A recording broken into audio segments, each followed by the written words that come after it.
lumaki, no? Ang nakikita at na-observe natin na parang hindi na-resolve na korupsyon ngayon sa pamalaang ito. Sa mga oras po ito, may makakasama po tayo live dito po sa studio, si Dr. John Chong, ang founding chairman po ng Task Force Kasanag at isa rin pong ng Anti-Corruption Advocate Group ang ating makakasama ngayong umaga. Doc, good morning at welcome po dito sa program Pulso ng Bayan ng SMNI. Jade at Admar po ang inyong mga kasama. Yes sir, no. Good morning sa ating mga dito, no, mga angkorma, no. At sa lahat ng mga nanonood at taga-subaybay ng SMNI, no, Pulso ng Bayan, magandang umaga. Opo. Sir, Doc, ano ho ba itong paliwanag mo muna? Ano itong Task Force Kasanag? Ano po yung advocacy po ng grupo po ninyo? Yes, ang Task Force Kasanag created from Bacolod City, no. 2009 pa kami, sir, no, existing. At isa sa aming advocacy is for good governance.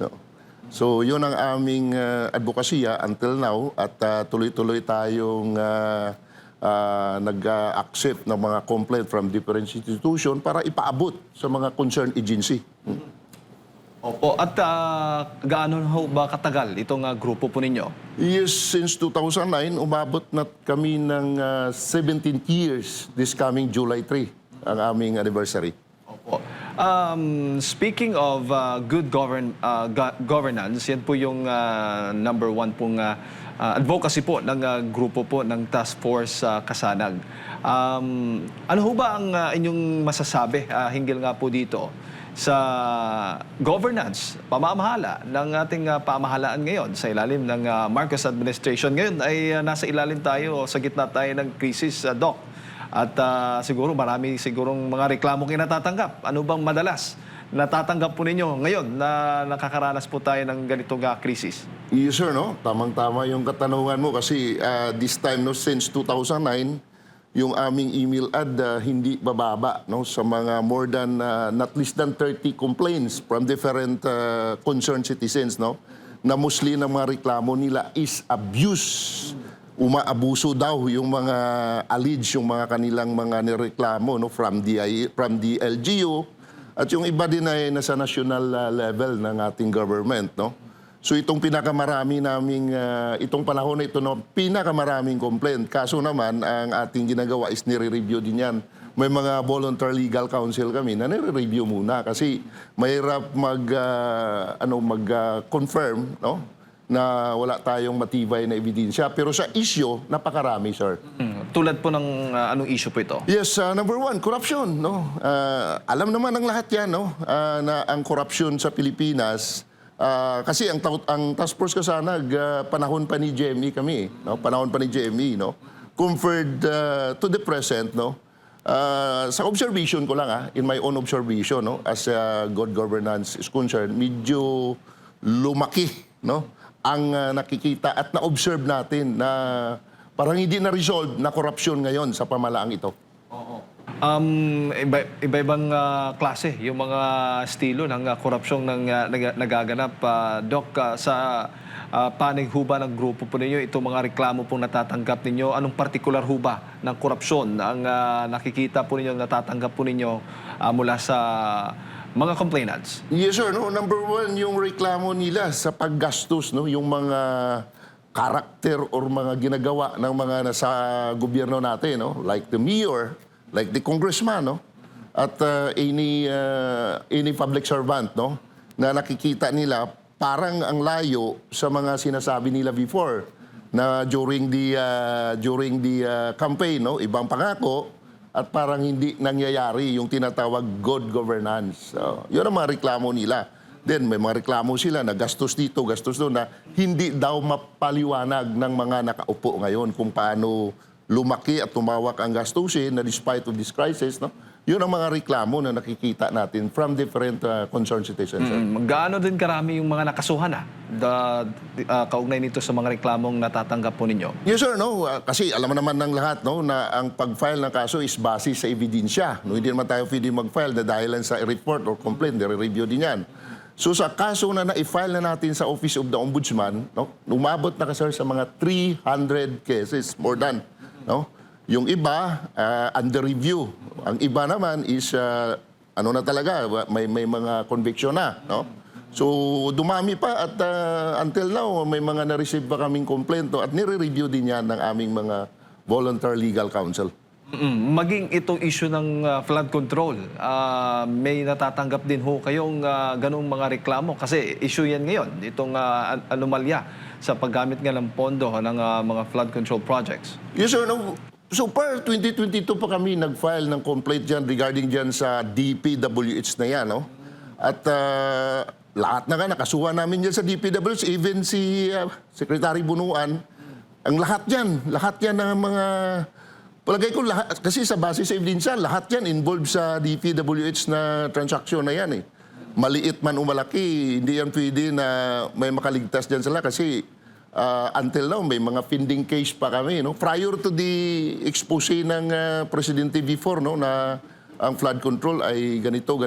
Prior to that, 2022, nag-file na kami ng kaso sa lahat ng mga regional director, mga ASIC, USIC dyan, no, na base sa aming ebidensya, may participation dyan sa flood control na yan. Saang lugar po ito na may mga flood control na inireklamo po ninyo na may anomalya? Yes, una pa lang sir, doon sa Cordillera Autonomous Region, no, yung Benguet, yun yung pinakauna. No? And then, umabot din dyan sa part ng Mimarupa, yung part ng Region B. No? At lumawak pa sir, no? Dahil sa mga part ng Region 6, may maroon din involved na yan. But ang na-file lang namin is part ng CAR. No? Kasi yun lang ang evidence na may nakita kami ebidensya. Sa iba kasi, puro lang information, pero walang strong evidence. Opo. Doc, bilang founding chairman ng Task Force Kasanag at ng Anti-Corruption Advocate Group, ano ho ba ang general assessment po ninyo sa issue ng korupsyon ng ating pamahalaan sa ngayon sa ilalim ng Marcos administration? Kumpara mo sa mga nakalipas na mga panahon. Yes, sir. No? Ang nakikita kulang ngayon, no? Parang hindi tayo fully. Ako, in my own opinion, hindi ako masyadong tiwala, no? Sa mga nangyayari ngayon, especially yung mga investigation. No? Doon tayo kasi naniwala sa result. Kasi kung habang buhay, investigation lang na investigation, paano tayo titiwala dyan? O ngayon, ito lang ang una ko lang na nakita in my own observation. Ang haba ng investigation ng ICI, after all, i-turn over mo lang naman sa ombudsman at DOJ. Ba't ka pa nagsayang ng oras dyan? That is my opinion. No? Parang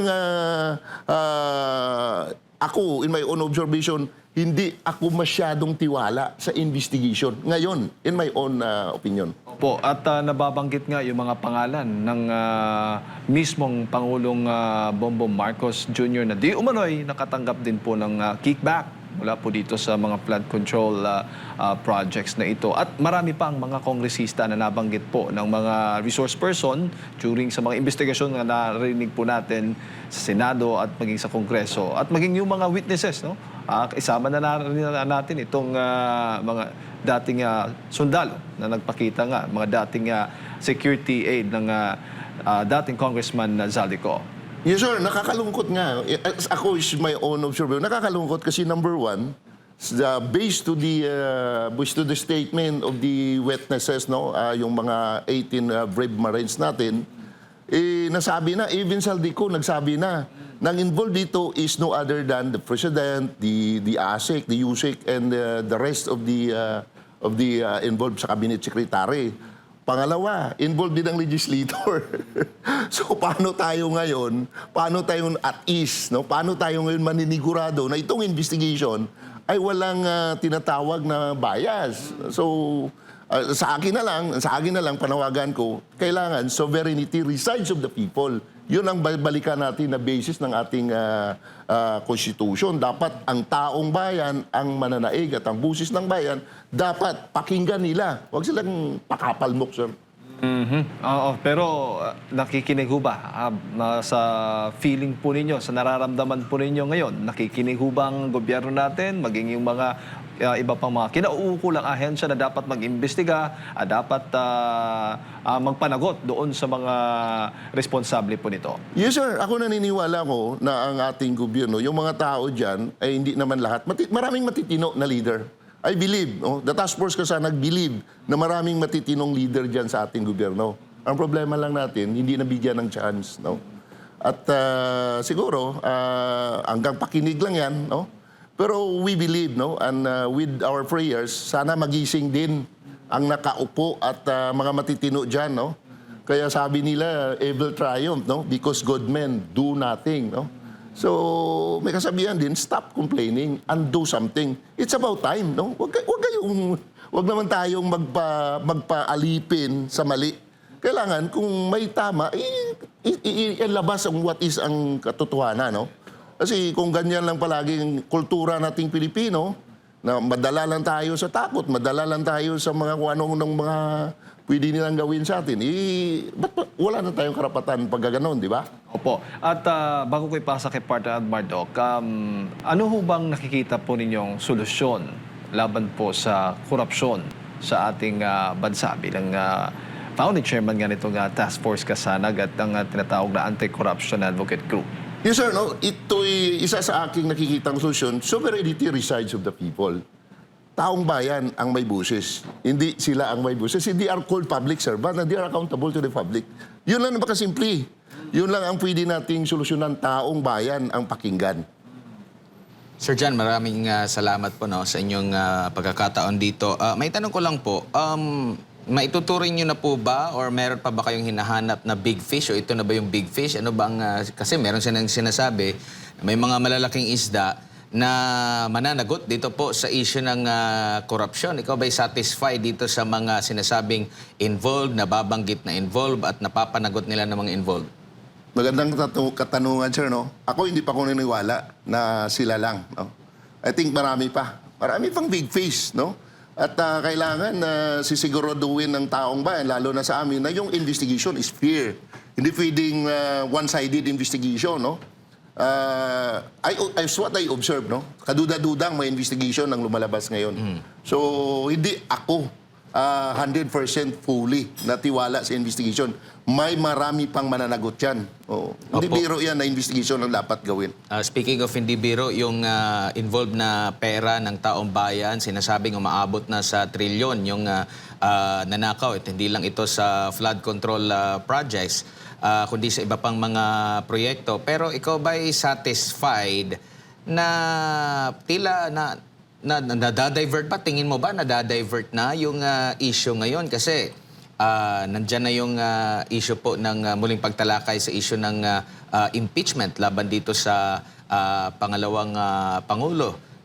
Natabunan na rin sa issue ng krisis dyan sa gitnang silangan. Pero ang tanong ng taong bayan, nakikita kung gaano ba kahanda ang gobyerno dito sa krisis na ito. Kasi nung una, hindi pa nila ina-admit na mayroong krisis. Pero tayo po yung kauna-unahang bansa sa buong mundo na nagdeklara po ng state of national energy emergency po.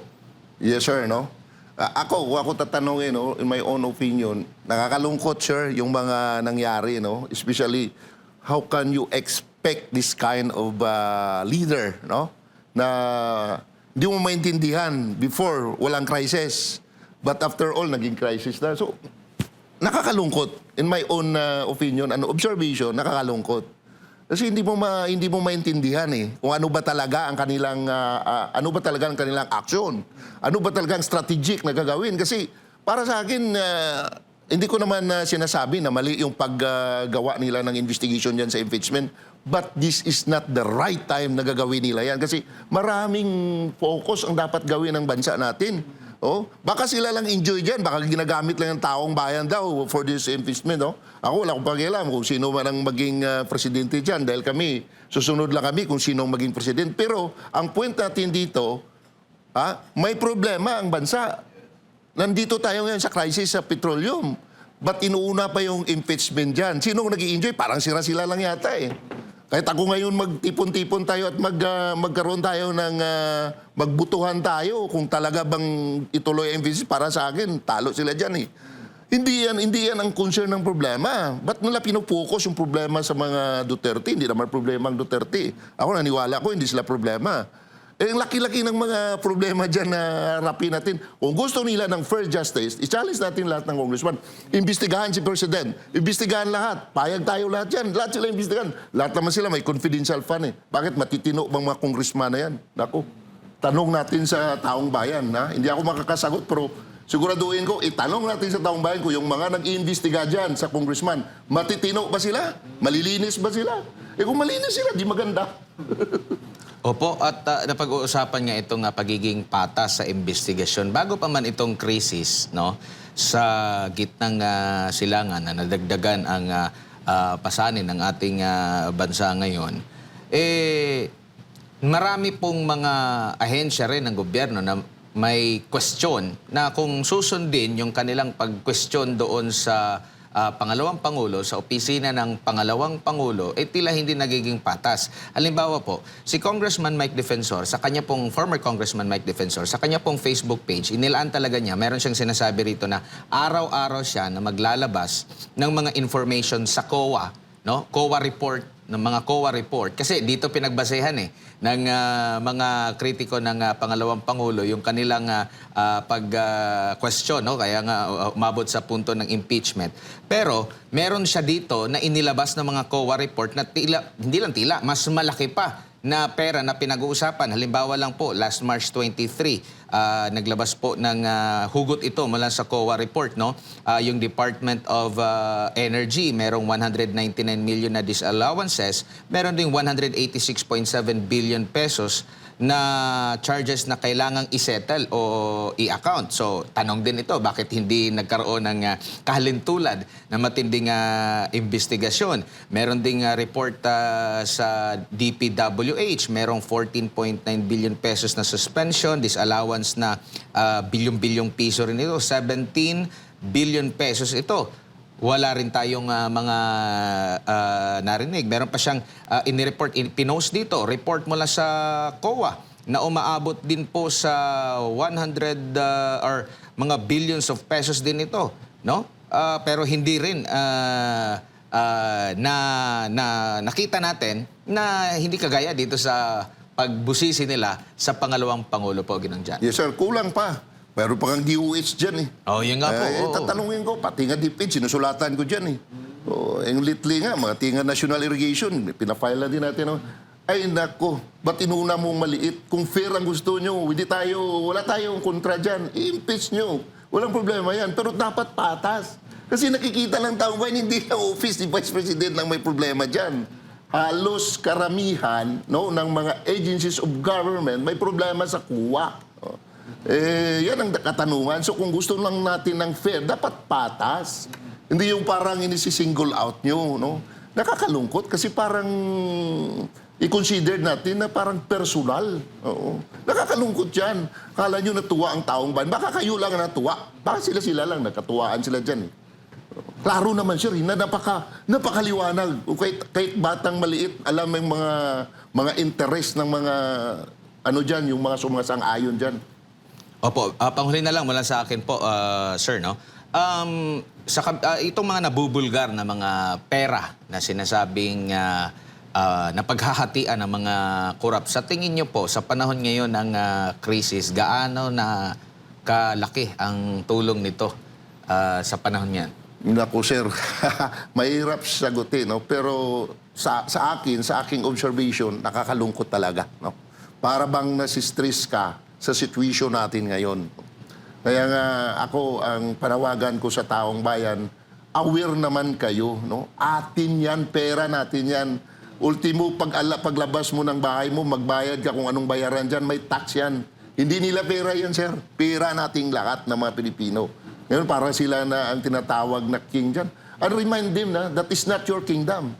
And you are not a king. Darating ang araw, walang forever. Opo. Doc, ito lang, huli na lang, doon sa nabanggit po ninyong inihain po ninyong reklamo laban po dito sa National Irrigation Administration at ilang pribadong kumpanya ba yun last 3 weeks ago. Ano hong reklamo po ito? At para na rin sa kaalaman ng ating mga kababayan. Yes, sir. No? Well, ulit-ulit na natin itong binabanggit sa mga complaint natin, no? Yung arranged bidding. No? Not only for DPWH, so yung DepEd nga, sinulatan din natin, no? Due respect kay Secretary Angara. No? So, ang arranged bidding, I consider them as public bidding. Kaya nga ang request ko palagi, kung papayag ang gobyerno ng mga agency na yan, dapat during the bidding, mag-consider sila magdala ng kung anong civil society organization, involved nila ang church, involved nila ang media, para ma-consider public bidding. So karamihan ng complaint namin, involved yung pag-arrange bidding, yung tinatawag nila ng muro-muro bidding lang na mayroon na silang napili na bidding prior o tinatawag pa nating public bidding kung sila-sila lang naman dyan nag-arrange dyan. That is start of corruption na rin. Oo. Baga, sinasabi po ninyo, Doc, na ang akala natin, ang akala ng taong bayan, natututo na ang ilang nasa gobyerno dahil nga sa issue ng flood control projects anomaly. Baga, maiisip natin na baka matigil na itong mga irregularidad na nakikita natin. Pero nakikita ho ba ninyo na nagpapatuloy pa rin? Kahit na nasa gitna pa rin nasa investigasyon na, mainit na itong issue na ito laban sa flood control scandal? Yes, sir. No? Para sa akin, ang Pilipino, may kultura natin na hindi naman lahat, hindi ko naman lahat, no? Pero sa ngayon, andun pa rin ang duda natin, no? Dahil kaya nga, kailangan manindigan ang may prinsipyong Pilipino na hindi kayang bilhin ang kanyang prinsipyo. Yan ang ating panawagan kasi nagdududa pa rin tayo until now eh. O bakit? Ang haba-haba ng promise ng gobyerno. Si Sikbinso, sabi niya, before Christmas maraming nakukulong. Anong maraming nakulong? Nagpagawa na nga ng magandang kulungan yun sa Payatas at ilan lang nakulong. So paano tayo masasabi niya na hindi aware, no? Or aware na ang Pilipino sa tinatawag na korupsyon? Until now, wala pang mga big fish na nakulong. Ang pangalawa pang question natin, dahil involved ang Malacanang, involved ang some cabinet secretary na mismo sa statement ng witness, paano tayo magtitiwala na itong korupsyon ay natatakot yung mga gumagawa ng korupsyon? No? Opo, at yun nga, para sa kaalaman na rin natin mga kababayan, na kine-question ninyo yung irregularity nga ng bidding process ng proyektong San Felipe Earthfill Dam sa ilalim ng Ilocos Norte, Ilocos Sur Irrigation Project? Yes, sir. No? Based to the evidence na i-forward sa amin ng concerned citizen. No? So, hindi namin pwedeng pangalanan yan. That is ang aming prinsipyo dyan. No? So, base sa ebidensya, na-arrange ang bidding. No? So, yan na. Diyan na yan sa bula ng ombudsman. Ang bula nandiyan na sa ombudsman. Sila nang mag-evaluate yan. Kung kami ay matibay ang ebidensya namin o ang ebidensya namin ay mahina, sa kanila na yan. Opo, pero hindi ho ba nakalagay na sa ating sa batas na itong mga dapat gawin, guidelines sa pagdating sa bidding process? O kung wala man, dapat ibaguhin natin o dapat idagdag to? Alam ko, sir, no? Hindi naman tayo nagmamarunong, hindi naman tayo abogado. Alam ko, nandyan lahat sa batas yan. Ang pagsunod. Yung problema nga, arrange. Ang words arrange, no? Alam naman ng lahat yan, may batas yan, may susunding batas, may rules and regulations, no? May nag-exist na batas. Ang problema natin, pag na-arrange na yan, kahit ano katindi ng batas, pag na-ariglo na, sabi nga nila, dalawang law daw, ariglo at regalo. Yun ang problema natin ngayon, yung dalawang law na yan. Well, sa tingin po ninyo, Doc, may pag-asa pa ba sa ilalim ng administrasyong ito? Dahil nga, yung issue ng korupsyon talagang talamak na. Kung makikita po natin ang epekto po nito sa ating mga kababayan. Yes, sir. May pag-asa. That is a big challenge, no? Sabi ko nga, sovereignty resides of the people. Tayo mismo. Ang problema, hindi ekonomismo. Sosyalismo, idealismo, ang problema, tayo mismo. No? Kung hindi tayo kikilos at susunod-sunura lang tayo kahit na mali, yan ang problema. Hindi sa kanila, sa tayo na mismo ang may problema dyan. Manindigan tayo. What is wrong is wrong. Kasi para naman ito sa next generation natin eh. Kaya yun ang aking pa rin may pag-asa kung tayo mismo kikilos. Ayan. Doc, siguro yung mensahe po ninyo sa ating mga kababayan, ang inyo pong panawagan, maging sa ating pamahalaan, nasa inyo po ang pagkakataon. Yes sir, no. Una-una ito'y ating address no sa mga public servant, no. Reminder natin, you are a public servant, no. At ang bansang Pilipinas, ang mga mamayang Pilipino deserve a good governance, no. You are not a king and that is not your kingdom. Darating ang araw, may katapusan talaga, no? So, sa ating namang mamamayan, manindigan sa tama, no? Dahil hindi ito para sa atin lang. Ito yung ating ginagawa, no? Ay para sa next generations, no? Yun ang ating paninindigan at maninindigan tayo kung ano ang tama. Yan ang sir. Opo. Doc, maraming salamat po sa inyong pong panahon at sa pagpunta po niyo dito sa ating programang Pulso ng Bayan. Mga kababayan, si Dr. John Chong, Founding Chairman ng Task Force Kasanag at Anti-Corruption Advocate Group ang ating nakasama. Napakinggan ngayong umaga. Kaugnay nga po dito sa issue ng korupsyon sa ating bansa.